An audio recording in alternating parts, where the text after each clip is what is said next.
Hey everyone, I'm Noah. And I'm Lila. We're really glad you're here with us again. Whether you're walking outside, washing the dishes, lying in bed, or pretending to study while secretly listening to a podcast, thanks for spending a little time with us today. I feel like you just described half of our listeners. I probably did. And honestly, I hope today's conversation feels less like a lesson and more like two friends figuring something out together. Because today's topic isn't really about English. Well, it is, but it also isn't. Today, we're talking about something I believed for a very, very long time. I used to tell myself, I'll start speaking English when I find someone to practice with. Sounds reasonable. Right? That's what I thought too. So I waited, and waited, and waited some more. Noah, can I ask you something? Sure. When was this? Last month? About 8 months ago. 8 months? Yep. Wow. So, how's the search going? Found your perfect English partner yet? Maybe someone who replies instantly, never gets busy, matches your schedule every day, and magically fixes all your grammar mistakes? When you say it like that, it sounds impossible. Exactly. Because life happens. People get busy. Time zones don't match. Someone cancels. Someone forgets. Someone says, let's practice tomorrow. And somehow, tomorrow becomes next week, then next month, then 1 year later. Oof, that one hurts. Because that's exactly what happened. I wasn't practicing English. I was practicing waiting. That's such a sneaky trap.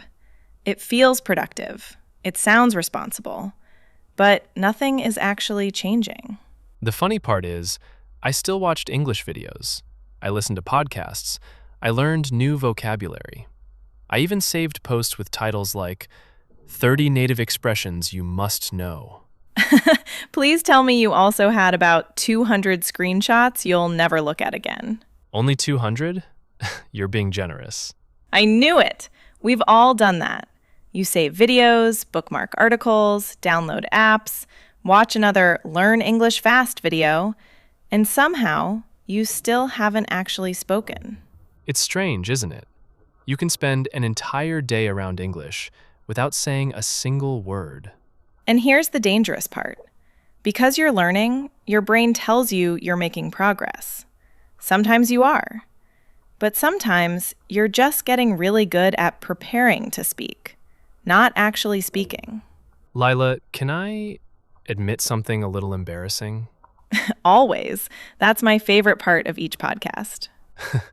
There were days when I honestly believed if only I had one good speaking partner, everything would finally click. I'd become confident. I'd become fluent. I'd stop freezing. I'd stop translating in my head. Basically, I expected another person to fix everything. Can I tell you something that might sound a little uncomfortable? Go ahead. I don't think you were waiting for another person. I think you were waiting for permission. Permission to make mistakes. Permission to sound awkward. Permission to speak before you felt ready. Wow. I've never thought about it like that. Most of us don't. We tell ourselves, I can't practice because I'm alone. But what we often mean is, I'm afraid to hear myself make mistakes. Those are two very different problems.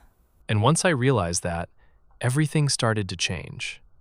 Not overnight, not magically, but I finally stopped asking, who can practice with me? And started asking, what can I do today, even if nobody else is here? And honestly, that question changed much more than my English. It changed the way I thought about learning itself. So, if you've ever said, I'll start tomorrow, I'll practice when I find someone, I'll speak when I'm more confident, this conversation is for you. Because by the end of today's episode, I hope you'll realize something that took me months to understand. Sometimes, the person you've been waiting for has been with you the whole time. You know what confused me the most? What? For the longest time, I thought I was improving. Every day I listened to English. Podcasts, videos, movies. I could understand more than ever before. Then someone asked me a simple question. So, what did you do this weekend? And suddenly, my brain looked like someone had unplugged it. It's amazing, isn't it? You can understand a 20-minute podcast, but the moment someone says, "How was your day?" your brain goes, "Please wait while I restart." Exactly. And then the panic starts. I know this. I've heard these words before. So why can't I answer? Have you ever felt that? I definitely have. And here's the interesting part. Most people think, I must not know enough English. But that's usually not the real problem. Really? Because that's exactly what I believed. I kept thinking, if I learn another 1,000 words, I'll finally speak confidently. But then you learned more words, and the freezing didn't disappear. Nope. It just happened with a bigger vocabulary. That sentence is painfully accurate. So, what's actually happening? Think about basketball. Mm-hmm. Imagine someone watches basketball every single day. Okay. They know every rule. They recognize every famous player. They understand every strategy. Now imagine handing them the ball. Do you think they'll suddenly shoot like a professional? Not a chance. They'll probably miss the basket completely. Exactly. Because watching basketball and playing basketball are two completely different skills. Listening to English works the same way. Your ears become stronger, but your mouth hasn't been practicing. That makes so much sense. It's like my ears graduated, but my mouth never showed up to class. Poor mouth, always getting blamed. But seriously, listening teaches your brain to recognize English. Speaking teaches your brain to create English. Those are different jobs. Recognition and creation. I wish someone had explained that to me years ago. Because every time I froze, I assumed I was failing. When actually, you were asking your brain to do something it hadn't practiced enough. Not because you're bad at English, but because producing language is a skill. And skills grow through repetition, not wishful thinking. Can I tell you another mistake I made? Go for it. Whenever I couldn't answer quickly, I'd think, okay, I need to study more. So I'd open YouTube, watch another English lesson, learn 5 new expressions, close the video, feel productive, and still not say a single sentence out loud. That's such a sneaky cycle. Because learning feels like progress. And sometimes it is. But if every practice session ends with silence, your speaking muscles never get stronger. Speaking muscles. I like that. Nobody expects to build strong legs by watching workout videos. You actually have to move. Right? And your mouth works the same way. It needs repetition. It needs mistakes. It needs those awkward little pauses where your brain says, wait, how do I say this again? Those moments aren't proof you're failing. They're proof you're practicing. You know what's funny? What? For months, I thought I had a confidence problem. Now I think I mostly had a practice problem. That's a huge difference. Confidence doesn't usually arrive first. Practice does. Then confidence quietly follows. So if you've ever thought, I understand English, but I can't speak it, you're not strange, you're not broken, and you're definitely not alone. You might simply be training one skill while expecting another skill to improve. And that's the good news. Because if speaking is a skill, it can be practiced, even if you're completely alone. And that's exactly what we're going to talk about next. Because the best conversation partner you can start with might already be waiting for you in the mirror. So, if listening isn't enough, then here's the obvious question. Who am I supposed to speak with? Because not everyone has an English-speaking friend. Not everyone can afford a tutor. And honestly, not everyone wants to jump into an online conversation with strangers. Especially when your confidence is somewhere around 2%. Hey, don't expose me like that. I'm just saying what a lot of people are thinking. Imagine opening a video call.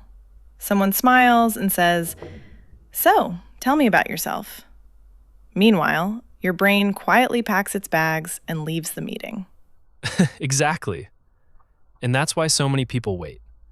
I'll practice later, when I feel more confident, when my English gets better. But how does your English get better if you never actually speak? Here's the surprising answer. Become your own conversation partner. I know. The first time I heard that advice, I thought, so you want me to talk to myself? Yes, but maybe not while standing in the supermarket arguing with the cereal boxes. Good, because that was my backup plan. The idea is much simpler than people think. You already talk to yourself every day, just not in English. Have you ever thought, I forgot my keys. What should I eat? I really need a vacation. Those little conversations already happen in your mind. You're just changing the language. Interesting. I never thought about it like that. So instead of thinking, I'm hungry, I could simply say, I'm getting hungry. I think I'll make something to eat. Actually, maybe I'll order food instead. Yes. Notice something? You didn't memorize those sentences. You created them. That's real speaking. Can I tell everyone about my first attempt? Please do. I love this story. One morning, I decided, today's the day. I'm going to talk to myself, in English. I walked into the kitchen, looked at the coffee maker, and confidently said, "This is coffee machine." Honestly, not bad. Then I wanted to say, I'm pouring hot water, but I forgot the word pour. So I just stood there, holding the kettle, like it had betrayed me. And what did you do? I almost opened my phone to translate it. Then I remembered something.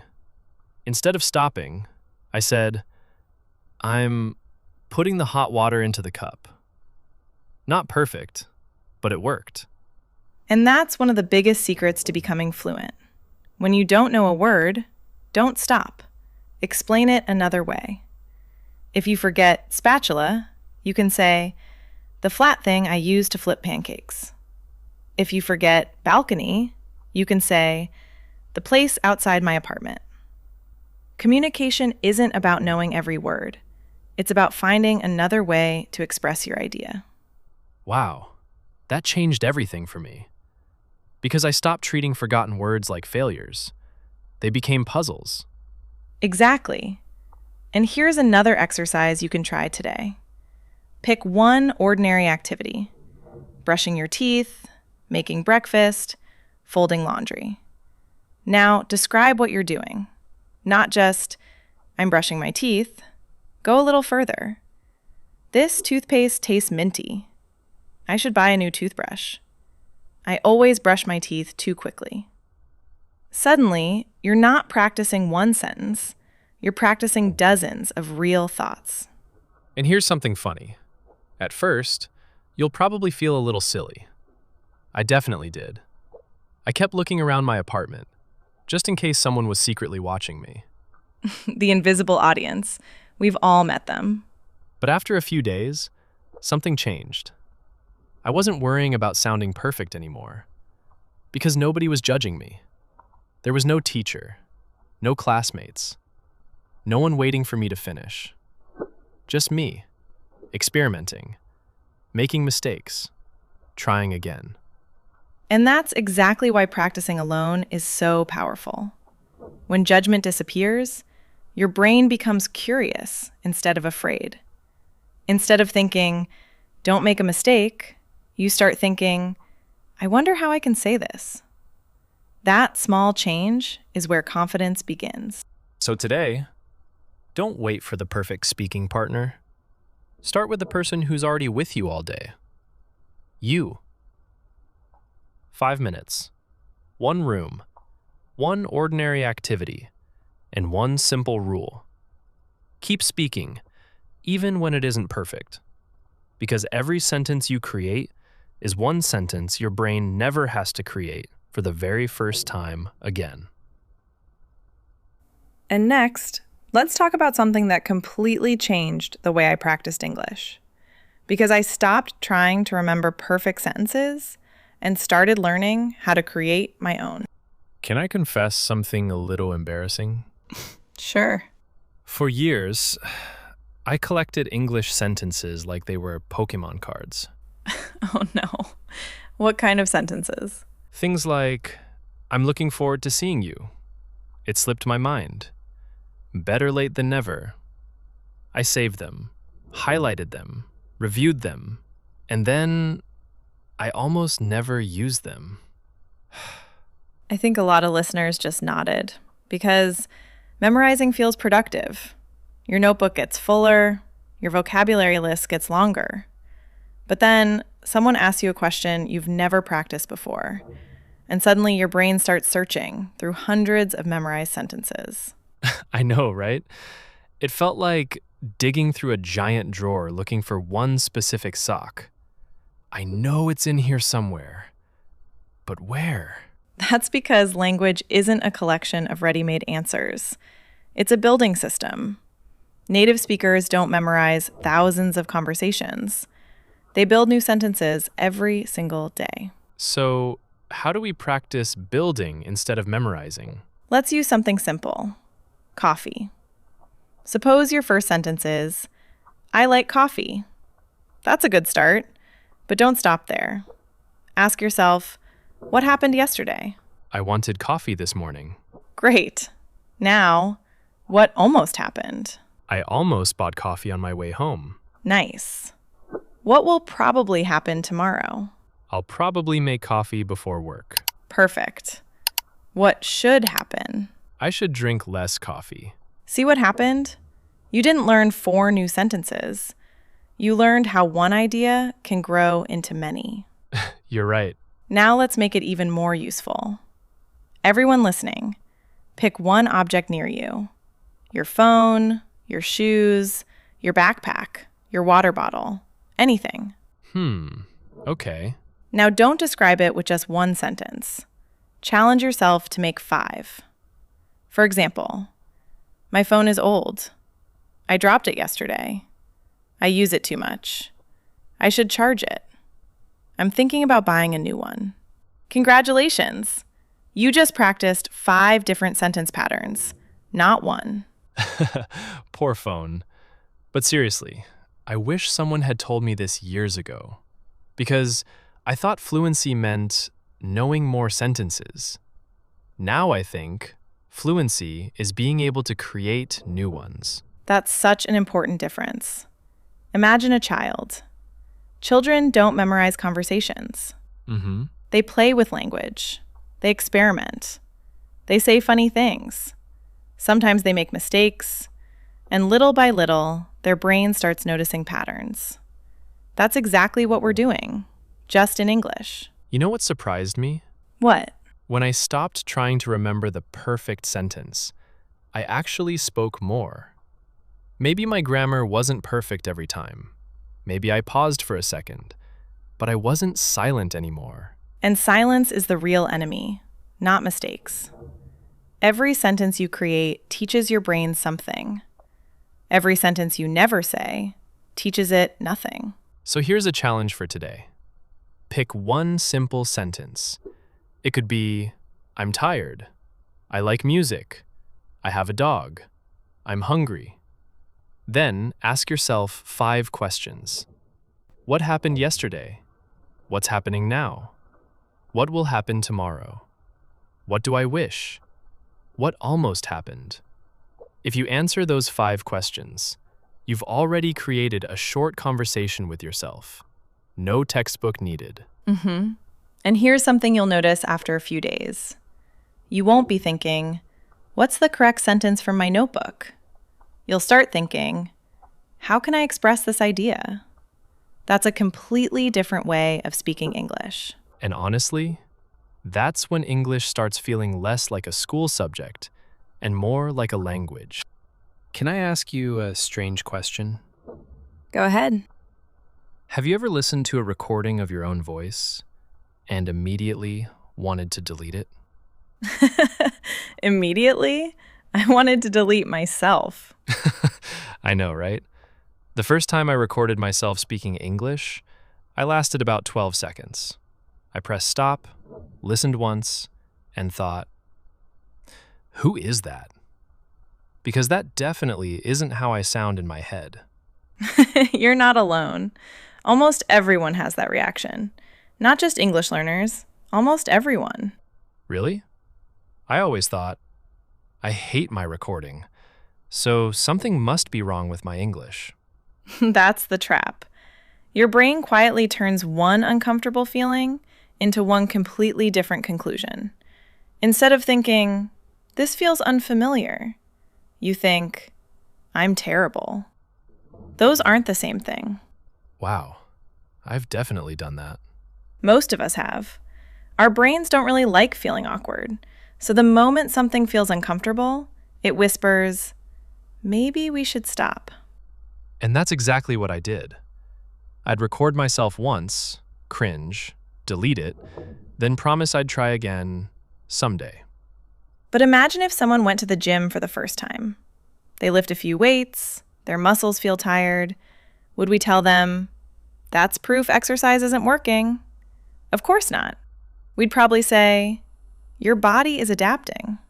So, feeling awkward when speaking English isn't necessarily a bad sign? Sometimes it's exactly the opposite.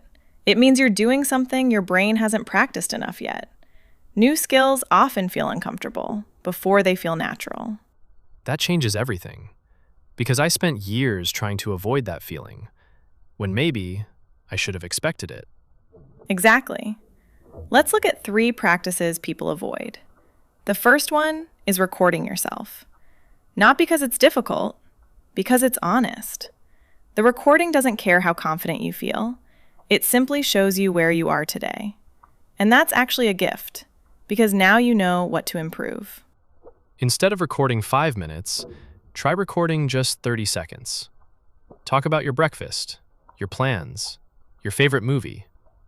Then listen once. Don't judge yourself. Ask only one question. Can I understand myself? That's enough. Perfect. Now the second practice, reading aloud. People often think, I already understand this paragraph. Why read it? Because understanding silently and saying the words smoothly are completely different experiences. Reading aloud teaches your mouth to follow your eyes, and over time, your speech becomes smoother. I actually noticed something funny. When I read silently, everything sounds fluent. When I read aloud, suddenly I discover words I've never actually pronounced before. Exactly. Your eyes knew the word. Your mouth had never met it. That might be the strangest sentence we've said today. Maybe, but it's also completely true. That's such a weird sentence, but it's true. And finally, shadowing. Probably one of the most uncomfortable exercises at first. You listen to a native speaker and try to speak almost at the same time. At first, it feels impossible. You're behind, you miss words, you stumble. That's completely normal. Don't try to sound perfect. Try to stay with the speaker. Little by little, your rhythm begins to change. Not because you memorized anything, but because your mouth is learning a new habit. You know what's funny? What? Every exercise we've talked about today has one thing in common. None of them feel impressive while you're doing them. Talking to yourself, reading aloud, recording your voice, shadowing. They all feel ordinary, sometimes even frustrating. Because improvement is usually quiet. You rarely notice it in the moment. Then one day, someone asks you a question, and you answer without translating.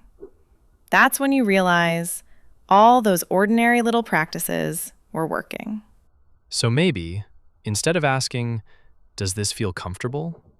we should ask, "Is this helping me grow?" Those are very different questions. Well said. If a practice feels a little awkward, don't assume you're doing it wrong. Sometimes you're simply doing something new, and that's often where the biggest progress begins.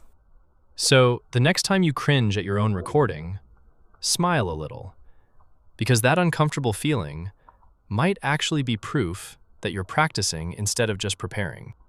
Anyway, can I tell you something that used to frustrate me? Of course. I wanted English to feel different. I wanted to wake up one morning and think, wow, I'm fluent now. I thought progress would feel big, obvious, almost exciting. But that's not what happened.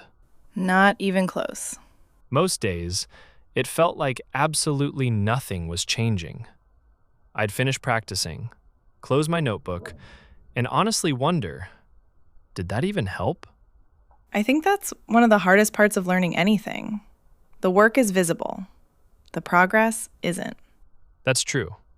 You spend 10 minutes talking to yourself, read one page out loud, record your voice, shadow a short podcast. Then you look at yourself and think, I still don't sound fluent. It's so tempting to believe nothing is happening. But let me ask you something. When you plant a seed, do you dig it up every morning just to check if it's growing? Hopefully not. See? Because some kinds of progress happen quietly. You don't see them every day, but they're happening anyway. Learning a language is often like that. Your brain is making tiny connections, even when you don't notice them. Looking back, I think I almost quit at exactly the wrong time. Not because English was impossible, because improvement was invisible. And invisible progress is dangerous. Not because it isn't real, but because people stop before they ever get to see it. Then something completely ordinary happened. Nothing dramatic, no exam, no interview, no big achievement. I was standing in line at a coffee shop. The person next to me smiled and asked, "So, where are you from?" And something strange happened. I answered, immediately. No translating, no searching for words, no little meeting inside my head. The answer just came out. Did you realize it in that moment? Nope. That's the funny part. I answered, kept talking. Then about 30 seconds later, I suddenly thought, wait, I just did it. I didn't even notice. Because my brain wasn't fighting anymore. It was communicating. I love that story, because that moment isn't exciting to anyone else. Nobody claps. Nobody gives you a certificate. The person you're talking to probably doesn't even know something incredible just happened. But you know, you remember exactly how impossible that used to feel. And then I realized something. None of those little practices were wasted. Every awkward recording, every conversation with myself, every sentence I almost gave up on, every time I explained a word because I couldn't remember the perfect one, they were all quietly working together.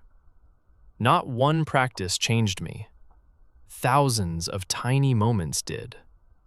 I think that's why so many people underestimate consistency.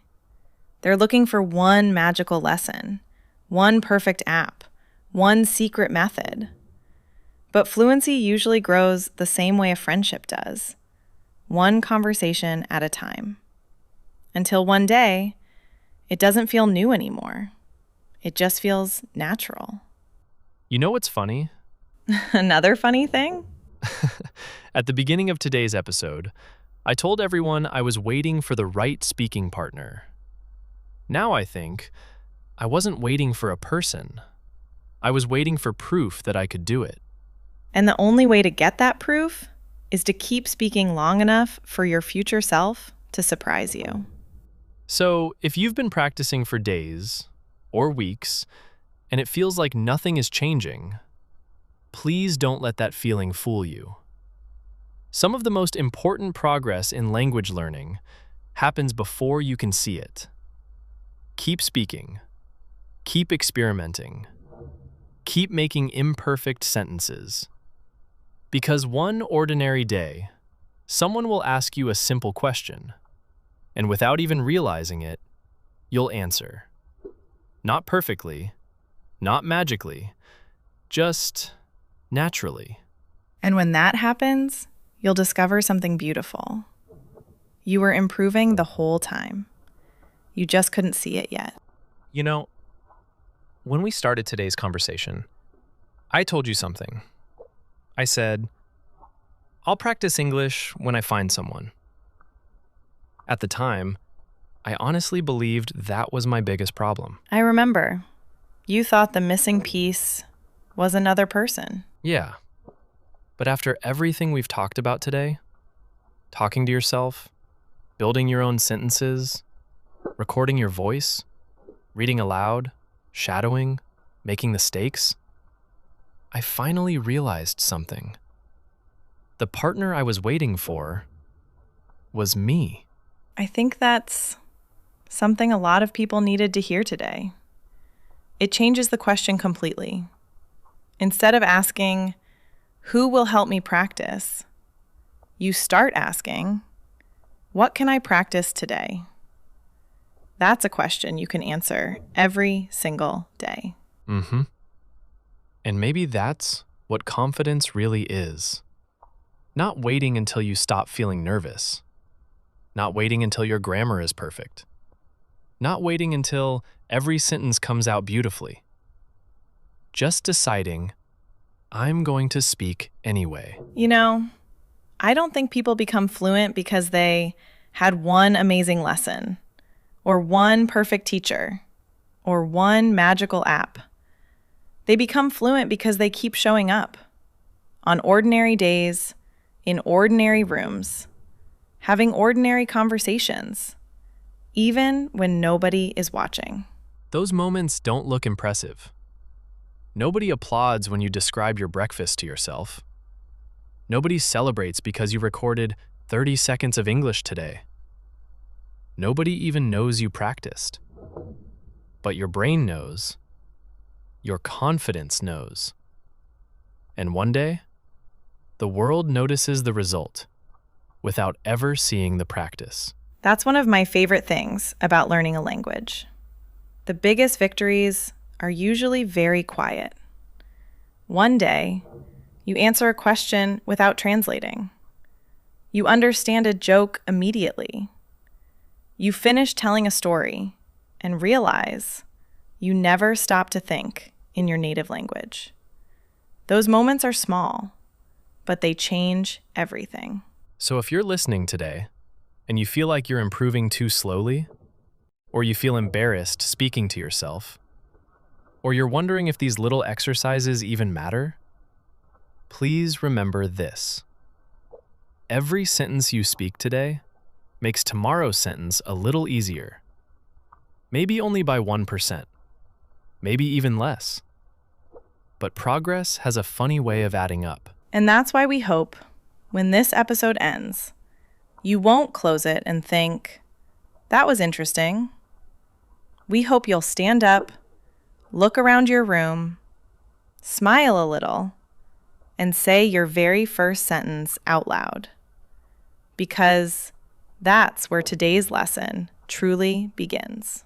Every fluent speaker has thousands of conversations that nobody ever hears. Those quiet moments are what make the loud ones possible. So, thank you so much for spending this time with us today. Whether this was your first episode or you've been learning with us for a while, we're really happy you're here. If today's conversation helped you see English a little differently, we'd love to have you join us again here on Slow English HQ, where we take small, practical steps toward becoming more confident English speakers, one conversation at a time. Until next time, keep speaking, even if it's just to yourself. Take care, everyone. We'll see you in the next conversation. Bye.